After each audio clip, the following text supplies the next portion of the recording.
Welcome to the first episode of Series 1. That's right, the very first episode ever of Epic Drives Western Australia. This series is all about off-roading in our great state.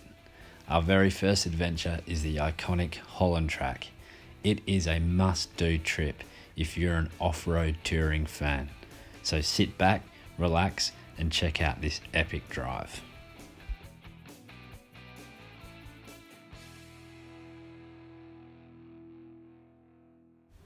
The Holland track is roughly 257 kilometres in length, stretching from Holland in the south of the wheat belt to Kalgoorlie in the state's goldfields.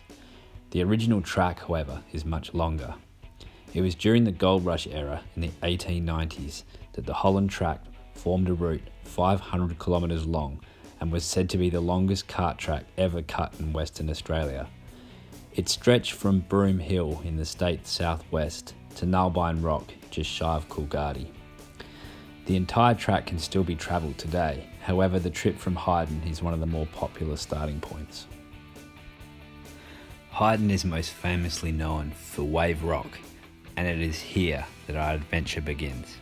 57 kilometres east of Holland is the Holland track, and just before the turnoff is the rabbit-proof fence, perhaps well known for the 2002 film with the same name.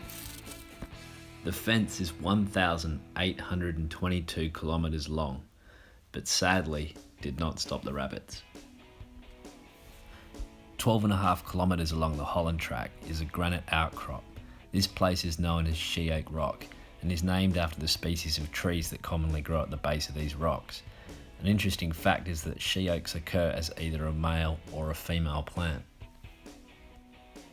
About 9.5 kilometres further up the track is what appears to be just a pile of dirt in this photo.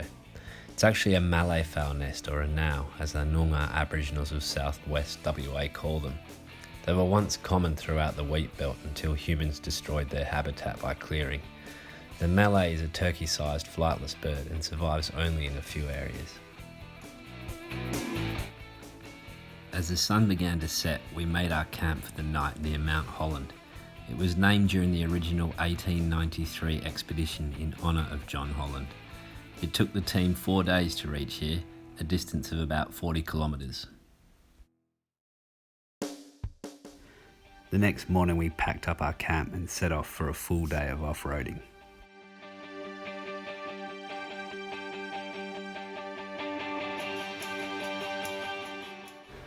Our first stop of the day is Sandalford Rocks. It is where Holland reported finding a plentiful supply of sandalwood trees, a species valued for its aromatic properties. The trees seen by Holland are sadly no longer here. Holland and his team camped here for a few days to rest themselves and their horses. It is a very scenic spot and would make a great campsite for a large group in a convoy.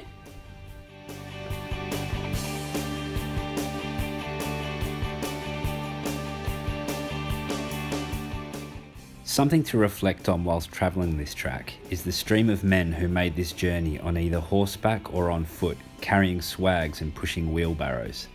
They arrived firstly in Albany by steamboat, often from the eastern states, in search of gold and the prospect of making it rich. This track would have taken weeks to walk what can now be done in a few days.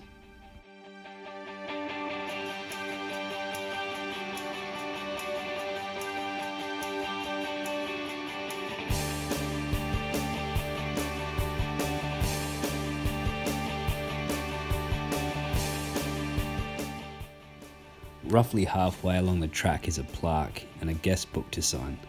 A box is also located nearby where travellers have left some useful survival supplies like food and water, even a can of 4X. Unfortunately, it was mid-strength. Should also mention that no fuel is available between Hyden and Kalgoorlie, so you'll need to make sure your fuel supplies are adequate for the distance, plus any detours or emergency runs that may be necessary. A range of at least 450 kilometres is recommended.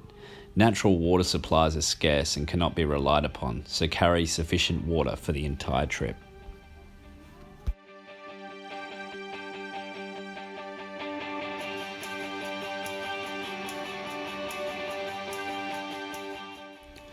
Although there are chicken tracks around most sections, sometimes it's just too tempting.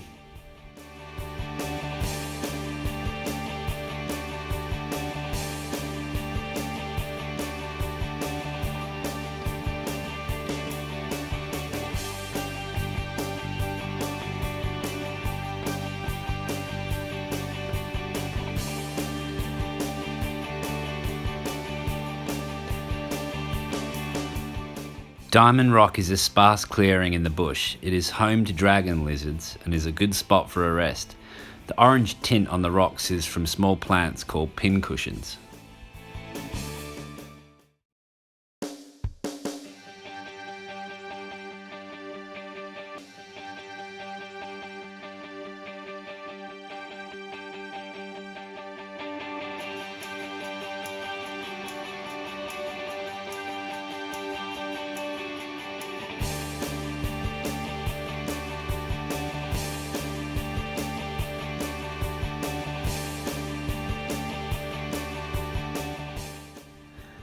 Agnes Gammerhold is named after Holland's wife.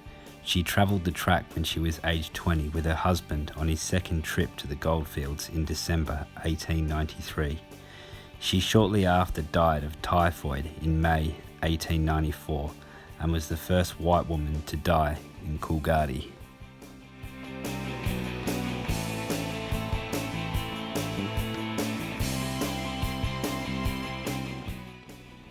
Towards the end, the track becomes an unsealed road. Victoria Rock was our last night's camp before we headed for Kalgoorlie the following day. That morning we stopped at Malbine Rock. It was an important location as it was a permanent water supply for Kalgoorlie during the gold rush era. A small well is located here, but it is all but a small hole in the ground nowadays. As we reach the outskirts of Kalgoorlie, the dirt road turns to bitumen and signifies the end of the Holland track. It had been a great adventure, and I recommend you grab a couple of mates and plan this trip. Great track, great campsites, lots of mud. That concludes the first episode of Epic Drives Western Australia. Join us next time as we head south along the Blackwood River.